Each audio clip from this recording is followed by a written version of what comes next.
ይመስገን ክብሩ ይስፋ ዛሬ ፈጣሪ ይመስገን ክብሩ ይስፋ ዛሬ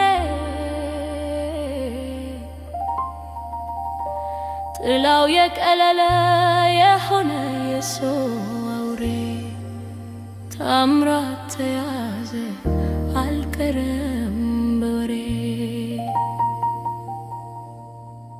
ፈጣሪ ይመስገን ክብሩ ይስፋ ዛሬ ፈጣሪ ይመስገን ክብሩ ይስፋ ዛሬ እንቅልፍ አልተኛሁም እህት ወንድሞች ያመልጣልም ብዬ በውስጤ ሰግቼ ታምራት ተይዞ ለማየት ጓጉቼ እንቅልፍ አልተኛሁም እህት ወንዶች ሰገድኩ ረካቴን ካለገባሁለት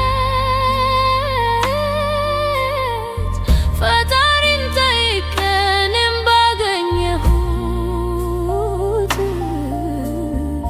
ታምራት ተይዞ በሕይወት ላየሁት ታምራት ተይዞ በሕይወት ላየሁት ሰገድኩ ረካቴን ካለገባሁለት ቃላቶች አነሱኝ በመላ ሞገሰው ልዑልን ጥሩልኝ ይህንን ጀግና ሰው አቤልን ጥሩልኝ ይህንን ጀግና ሰው ብሩኬን ጥሩልኝ ይህንን ጀግና ሰው የሰይጣንን ድንበር የሚያፈራርሱ ሰላም ጤና ይስጥልኝ ውድ አድማጮቼ ወንድሞቼ እንዴት ናችሁ? እኔ በጣም ደህና ነኝ። ዛሬ ደስ ብሎኛል ወንድሞቼ አድማጮቼ እርግጠኛ ሁላችሁ ደስ ብሏችኋል። ልነግራችሁ አልችልም ደስታዬን ምን እንደምል አላቅም። በእውነት ነው የምላችሁ ቃላቶች ያንስ በጣም ደስ ብሎኛል። ነገሩን ታውቁታላችሁ አይደል? ታምራት መያዙ በጣም ደስ ብሎኛል። በነገራችን ላይ እንቅልፍ የሚባል የለም። እኔ በእውነት ነው የምላችሁ የትላንትናው በቃ እንደምታውቁት ነው ብያችኋለሁ። የብሩኬ ሲጠፋብን የታምራት እንደዛ ትላንት ተነጋግረናል አይደል? ዛሬ ግን ደስ በሚለው እውነት ነው የምላችሁ በቃ እኔ ዝም ብዬ ቁጭ ብዬ ነው ብቻዬን እየሳቅኩ ያለሁት። በእውነት ነው የምላችሁ በጣም ደስ ይላል። ግን ምን እናድርግ? ይሄ ምን ብዬ ልጥራው? ይሄ ነበር እንደ ያን ሁሉ ወንጀል ሲሰራ የነበረው። እኔ ታውቃላችሁ እንደው ይቅርታ ግን ስላነጋገር የሆነ ፍየል የመሰለ ምን ልበላችሁ? ይሄ ነው ያን ሁሉ ወንጀል ሲሰራ የነበረ ነው ያልኩኝ። እኔ የምጠብቀው ሰው አለ። እንደው አንዳንድ ሰው ስታዩት ግርማ ሞገሱ አለ አይደለ? እንግዲህ እናንተ ታውቁታላችሁ። አባባሌ መች ልትረዱኝ ትችላላችሁ። የጠበቅኩት ሰው ከጎኑ ያለው ያ ገዳዩ እሱ ይሻላል። በእውነት ነው የምላችሁ። እንደዚህ ይሄን ያክል ወንጀል የሚሰራ ይቅርታ ለቃለቴ ወያላ የመሰለ ልጅ ነበር እንዴ! በጣም ነው የገረመኝ። ይሄን ሁሉ ወንጀል ይሄን ሁሉ ጉድ ሲሰራ ይሄ ነው እንግዲህ ኢትዮጵያ በጣም የሚያሳዝነው በእውነት ነው የምላችሁ። አገራችን ወደ ኋላ ከሚጎትቱት ይሄ አይጥ የመሰለ ልጅ ነው። ወይኔ ነው ያልኩት። በቃ እሱን ሳየው ምን ልበላችሁ። ብቻ እኔ ዛሬ ንግግሮቼ ትክክለኛ ንግግር እናገራለሁ ብላችሁ እንዳትጠብቁ። እኔ ዛሬ ከደስታ አንፃር እዚህ ምዛም ጃምፕ አደርጋለሁ። በቃ እዚህ ምዛም እንደምዘላቀዋለሁ። በቃ ብዙ ነገር ነው ጭንቅላቴ ውስጥ እየተመላለሱ ያሉት። ምን ብዬ ልናገር? የሚቀጥለው የምጠብቀው አለ። ግን የታምራትን ግን በጉጉት በእውነት ነው የምላችሁ። በቃ አድማጮች ስለተስያለ እውነታችሁ ነው። ብዙ ነገር ብለናል። ፈጣሪ ይመስገን። ዛሬ እኔ ለልዑል ምን ልበለው? እውነተ ልዑል የልቤን አደረሰው ነው የምላችሁ። የልቤን አደረሰው ተነስቶ ጥፍጥፍ ሲያደርገው ገና አይበቃውም። ነገ ደግሞ ከአቤል ጋር ሲገናኙ ማየት ጓጉቻለሁ። ግን እንደው ምን ተሰማችሁ? በእውነት ነው የምላችሁ። ምን አላችሁ እናንተ? ምን አላችሁ? እኔ እኮ ምን እንደምላችሁ እኮ ዛሬ ግራ ገብቶኛል። በእውነት ነው የምላችሁ። በጣም እንደ ደስታ ቀላል ነው እንዴ? በጣም ለማንኛውም እስኪ ውድ አድማጮቼ ፊት ለፊት የለቀኩላችሁ ያው ሁሌም እንደተባለው ከወደዳችሁት መጨረሻ ላይ ትሰሙታላችሁ። ግን ትላንትና አንድ አድማጬ ስለ ጠየቀችኝ ስለ ግጥሙ እኔ ነኝ የምገጥመው ያለኝ ውስጤ ላይ ያለውን ነው ሀሳቤን ነው በግጥም መልክ ተደራሽ እንዲሆን ማደርገው የሌላ ሰው አይደለም። ይሄን ለነግራት ፈልጌ ነው። ለማንኛውም እናንተም ከወደዳችሁት ግጥሙ መጨረሻ ለማዳመጥ ትችላላችሁ።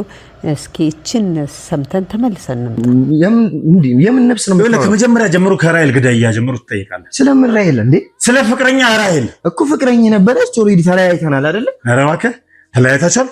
ስትሞት ነው የተለያያችሁ። ስትገላት ገለ አስክሬናን አቤል ቤት ውስጥ ስታስቀምጥ ራይል ከሞተች ከተለያየን ከስንት ጊዜ በኋላ ነው የሞተችው?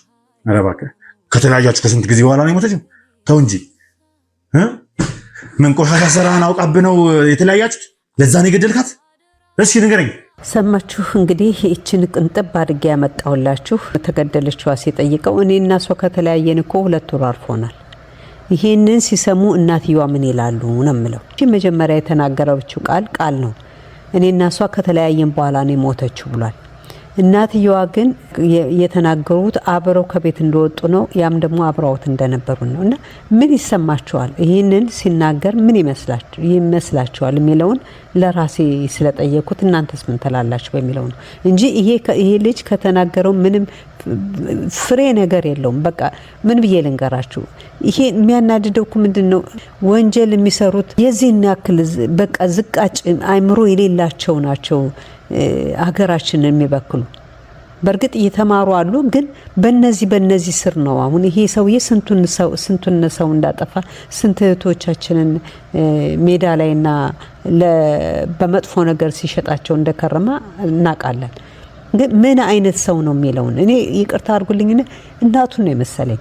እናቱ የእንደዚህ አይነት የእሱ አይነት የእናቱ አይነት ባህሪ ነው ያላት። ለምን ቁጭ ብድግ ነው የሚያደርገው? አንዴ ብድግ አንዴ ቁጭ፣ ንግግሩ ቁም ነገር የለው። እናቱ ያኔ ታምራትን ሞተ ብለው አቤልን ያስጠሩ ጊዜ ትዝ ይላቸዋል። የተነጋገሩበት ንግግራቸው ራሱ ቃላታቸው የልጃቸውን ይሄ ልጃቸው የእሳቸውን ባህሪ በትክክል የተላበሰ ነው የሚመስለው።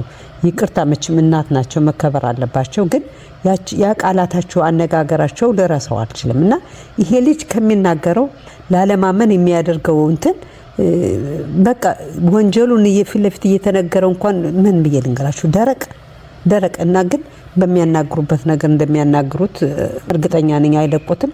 ግን ዛሬ የነበረው ከተናገረው ምንም ነገር ይሄ ነው የማይባል ነገር ነውና ግን ጥሩነቱ ምንድነው መሰላችሁ? ሁለቱ አሁን ይሄ መኮንን የሚለው ሁለቱ እርስ በራሳቸው ቢጠፋፉና ትንሽ ለዚህ ለነጀግኖቻችን ደግሞ ስራ ቢቀንሱላቸው ጥሩ ነበር። አሁን ያሉበት ሁኔታ እርስ በራሳቸው መጠፋፋት ላይ ስለሆኑ ምናልባት ለወንድሞቻችን ስራ ያቀዱላቸዋል ብዬ ተስፋ አደርጋለሁ። እንደዛ ቢሆን እኔ ብቻ እስማማለሁ። ሌላው ደግሞ እንግዲህ ውድ አድማጮቼ ትላንትና ስንጠብቀው የነበረው የብሩኬ ነገር ነው። ያሳዝናል። በዚህ በአውሬ የሚባለው ተነክሶ ሳየሁት አሳዝኖኛል። ቀላሉን ያርግለት ለወንድማችን። ግን እኔ አንድ ነገር የገረመኝ ነገር አለ። በጣም ብዙ ሁነን ነው የሄድነው ብለዋል። የህግ አካላትም ነበሩ እና እንዴት ነው ገፍቷቸው ወጣ ወይም ደግሞ እዛ መንፈስ ሆኖ ተሰወረባቸው? ምችም መሳሪያ ይዘዋል ብዬ ነው የምጠብቀው። እንዴት ይሄንን አውሬ እንዴት አልገደሉትም? እንዴት እሱ ሲነክሰው ሌላ ሰው ከኋላ ያሉ ብዙ ናቸው ያው በተናገሩት መሰረት ብዙ ነው ሄዱና እንዴት ሊያመልጥ ቻለ ይሄ ነገር እውነት መንፈስ ነው እንደ ይሄ ነገር ተደጋገመብን ከዚህ በፊት ዘሌም ደግሞ ገፋፍቶን ወጣ አሉ በላያቸው ላይ ነው ተራምዶ ሄደው እና እንዴት ነው ይሄ ነገር ግዙፍ ነው የሚመስለኝ እንዴ አይሰባብራቸውም ገፍቷቸው ሲወጣስ እንዴት ነው እኔ ከባድ ጥያቄ ነው የሆነብኝ ወይም ደግሞ እዛ ውስጥ ያንን ካደረገ በኋላ እንደ መንፈስ ተሰወረባቸው እንደዛ ብዬ ነው ማስበው ካለ በዛ ግን እንዴት ወጦ ሲሄድ ማንም ሰው አያየውም እንዴት አልመቱትም እኔ ከባድ ጥያቄ ነው የሆነብኝና ምንድነው የሚባለው ነገር ምንድነው የሚለው ነገር መልስ አላገኘውለትም ምን ከባድ ጥያቄ ነው የሆነብኝ እንዴት ነው ይሄ ነገር ሲሚያዘው አሁን ከቦታ እኮ አሁን እኮ ይሄ አንድ ቦታ ነው ብዙ ነገር እየሰማን ነው እንደዛ አይነት ነገር የሚቀለብ አውሬ ግን አንድ ቀን ይሄ አውሬ እስከሆነ ድረስ መሞት አለበት አይደል ለምን ለሰዎች ያጠቃል ስለሚባል እና ያንስ ሊገደል እንዴት አልቻለም እንዴት አመለጠ እሱ ሲነከስ እሺ እሱ ፌንት በላ ሌሎቹ አብሮ ፌንት በሉ እንዴት ነው ይቀርበለኝ እንዴት ነው ይሄ ነገር ሊሆን የቻለው ግራ ገባኝ እናንተ ምን መልስ አገኛችሁለት ይሄ ጥያቄ ለእናንተ ሳደለት አእምሯችሁ አልጠየቃችሁ እንዴት ሊያመልጥ ቻለ ግራ ገባኝ ከዚህ በፊትም ዘሌም ባገኘው አንድም የተያዘ ነገር የለም ይሄ አውሬ የሚባለው ነገር መያዙን መገደሉን ፈለኩ እኔ ፈራሁ ለህዝቡ እንደዚህ የሚያደርጉ ከሆነ አቤልም እንደዛ ሩጦ ሄደ ከዛ በኋላ አመለጠ ዘሌም እንደዛ አሁን ብሩኬም እንደዛና ይሄ ነገር እንዴት ነው በየቦታው እንደዚህ ያደረጉ ምን አይነት ነገር ነው እኔ ከባድ ጥያቄ ነው የሆነው ይሄ ነገር እናንተስ ምን ትላላችሁ በዚህ ጉዳይ ላይ የምትሉት መስማት ፈለኩኝ በተረፈ ውድ አድማጮቼ አስተያየታችሁን ስለምትሰጡኝ ከልብ አድርጌ አመሰግናለሁ በሌላ ቪዲዮ በሌላ አስተያየት እስከምንገናኝ ለዛሬ በዚህ ሰናበታችሁ ባይ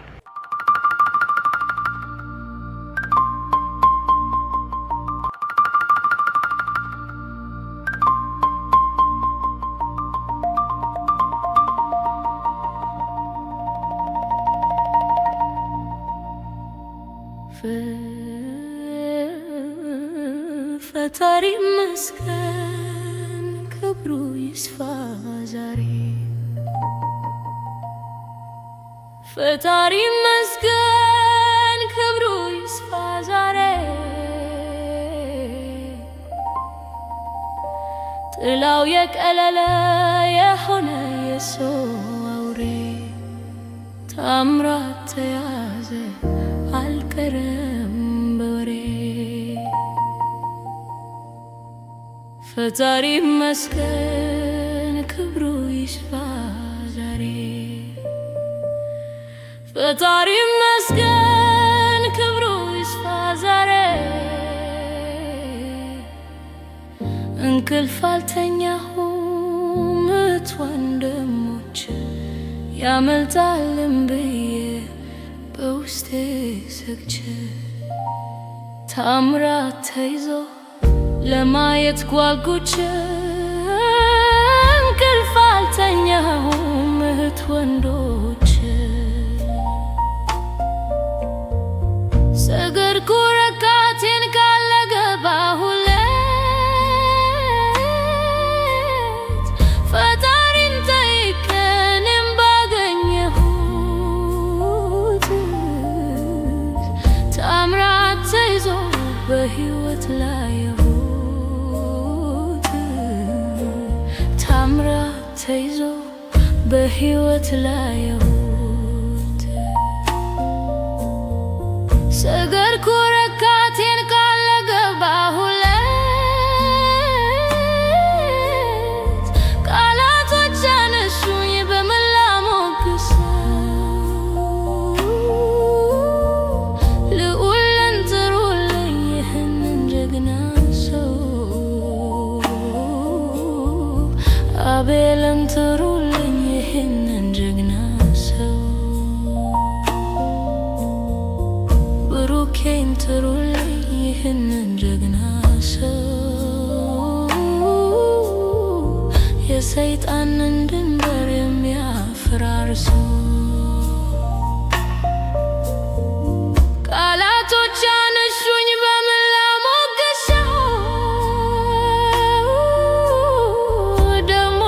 ሲያስተላ ጭራቅ የመሰለ ንግግር የማያቅ በደንብ ያልበሰለ